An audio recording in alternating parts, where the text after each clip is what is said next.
कहानी नीरू की है। पंजाब की नीरू की शादी दिल्ली के राहुल से होती है। दिल्ली कितना बड़ा शहर है ना, लेकिन आप लोगों का घर तो बहुत छोटा है।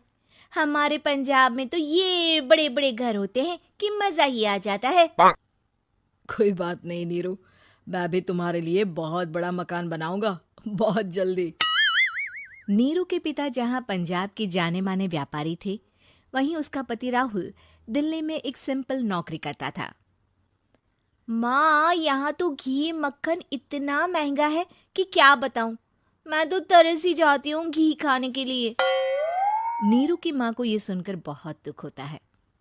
मेरी बेटी को घी नसीब नहीं हो रहा है और ये बहू यहाँ बैठकर घी में शक्कर डाल रही है। देख वनिता, मैं साफ कह रही हूँ, इस घर में जितना घी आएगा उतना ही मेरी बेटी के घर दिल्ली भी जाएगा। अरे ये क्या बात होती है माँ जी? बेटी का उतना ही करो जो अच्छा लगे। अब क्या मायके से घी और मक्खन तक की सप्लाई करोगी आप? हाँ, मेरी बेटी किसी चीज को तरसे मुझसे बर्दाश्त नहीं होता। अब क्या था, नीरू के मायके में 2 किलो घी आता तो 2 किलो दिल्ली जाता नीरू के पास। एक दिन, माँ बड़ी गर्मी पड़ती है दिल्ली में। इस घर में तो एक ही एसी है और वो भी ड्राइंग रूम में। सारा परिवार एक ही कमरे में सोता है। हाँ बेटा, वो तो हर घर की कहानी है। यहाँ भी एक ही एसी है। अरे बिल इतना आता है कि क्या बोलूं। तभी वहां राकेश आ जाता है। माँ, थोड़ी देर में यहाँ कुछ प्लम्बर आएंगे मेरे कमरे में एसी लगाने। जरा ध्यान से लगवा देना ना माँ। ओए, ऐसे कैसे तेरे कमरे में एसी लगेगा? हाँ राकेश, एक बार बात तो कर लेता। अरे पापा, वो वनिता को गर्मी में नींद नहीं आती। ड्राइंग रूम में सबके साथ सोने में वो अनकंफर्टेबल है, इसलिए। अरे पूरे परिवार के साथ वहां तेरी बहन नीरू भी तो सोती है।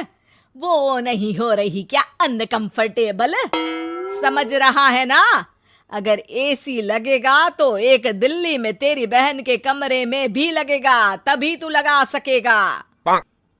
राकेश वनिता को सारी बात बताता है। वनिता करती भी क्या, मन मार कर बैठ जाती है। माँ, ये लोग ठीक नहीं है, क्या करूं मैं?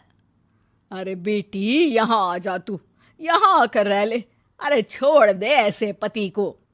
कैसे छोड़ दूं माँ? समाज क्या कहेगा, लोग क्या कहेंगे? वैसे भी मेरा एक बेटा है मयंक। अरे हटा बेटा, तेरी उम्र ही क्या है? इतनी परेशान रहेगी तो काम कैसे चलेगा? खैर, बात आई गई हो जाती है। माँ को लगता है कि नीरू ठीक है, तो वहीं नीरू के मन में एक ही लाइन चल रही होती है, यहाँ आजा। माँ ने तो बोल ही दिया है कि यहाँ आजा। बस मयंक थोड़ा सा बड़ा हो जाए, इन गरीबों को छोड़कर मैं वापस माँ के पास ही चली जाऊंगी। वो इसी सोच में बाजार में चल रही थी कि मैम, आपका दुपट्टा जमीन को छू रहा है। नीरू जैसे ही उस लड़के की तरफ देखती है, देखती ही रह जाती है। हाय रे, कितना सुंदर लड़का है ये। अब क्या हुआ? मैंने कहा आपका दुपट्टा।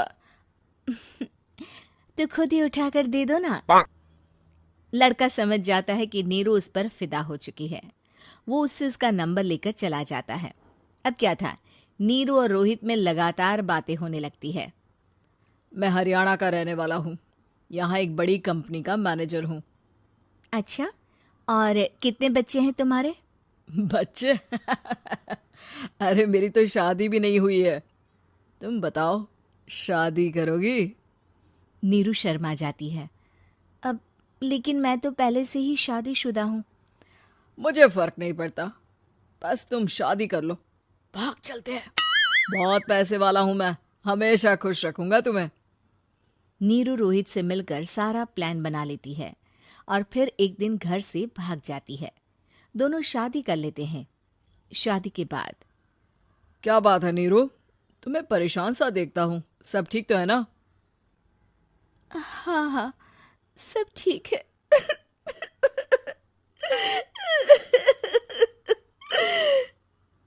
ये कहते कहते ही वो रोने लगती है। अरे क्या हो गया, रो क्यों रही हो?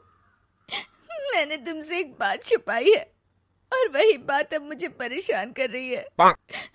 रोहित, मेरा एक बेटा भी है, उसका नाम मयंक है। क्या बात कर रही हो? ये तुमने मुझे पहले क्यों नहीं बताया? देखो नीरू, मेरी माँ को मैंने ये नहीं बताया है कि तुम शादीशुदा हो।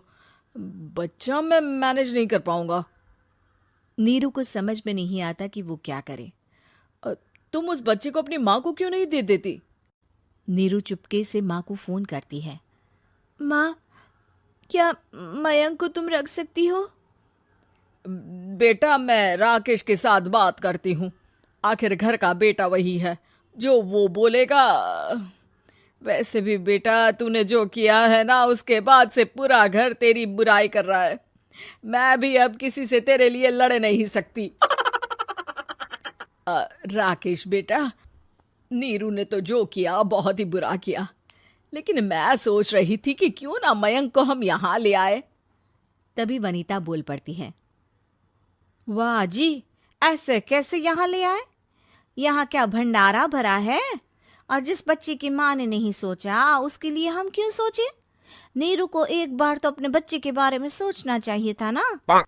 अरे लेकिन तेरे पास भी तो लड़का नहीं है ना वनीता। माँ, वनीता ठीक बोल रही है। कल को वो बड़ा होकर इसी घर का हिस्सा मांगेगा तो हम क्या करेंगे? माँ कहती भी तो क्या, वो चुप रह जाती है। वहीं नीरू का पहला पति कहता है। माँ, अगर आज भी वो वापस आ जाए तो मैं उसे माफ कर दूंगा। बेटा, गरीबी चीज ही ऐसी है, क्या करेगा? तू तो अब मयंक का सोच। वो बेचारा तो बिना माँ का हो गया। मयंक के खातिर तू दूसरी शादी कर ले बेटा। लोगों के लाख समझाने के बाद नीरू के पहले पति की शादी रिद्धि से हो जाती है, जिसके पहले पति से 2 बच्चे होते हैं। देखो जी, मैंने शादी सिर्फ बच्चे के खातिर की है। मैंने भी शादी सिर्फ बच्चों के खातिर की है। वहीं नीरू के दूसरे पति के मन में ये बात घर कर जाती है कि नीरू एक मासूम बच्चे को उसके खातिर छोड़ कर आई है। अब देखो नीरू, मुझे लगता है कि जो औरत अपनी कोख का बच्चा छोड़ सकती है, वो तो कुछ भी कर सकती है। कल को तुम्हें मुझसे अच्छा कोई मिल गया तो तुम तो मुझे भी बाय बाय कर दोगी ना। नीरू को अब उसका दूसरा पति ताने देना शुरू कर देता है। तंग आकर नीरू उसके यहाँ से भागकर अपने पहले पति के पास चली जाती है, लेकिन ससुराल में क्या लेने आई है नीरू, मयंक को? नहीं नहीं सासू माँ, मुझसे गलती हो गई, मुझे माफ कर दीजिए। नीरू, अब वक्त खत्म हो गया है, मेरी शादी हो चुकी है। तो छोड़ दो ना उसे, हमारा बच्चा है। मैं आपको अपनी माँ नहीं मानता, मेरी नहीं मान तो बात अच्छी है। नीरू मयंक की बात सुनकर समझ जाती है कि उसके पास अब न आसमान रहा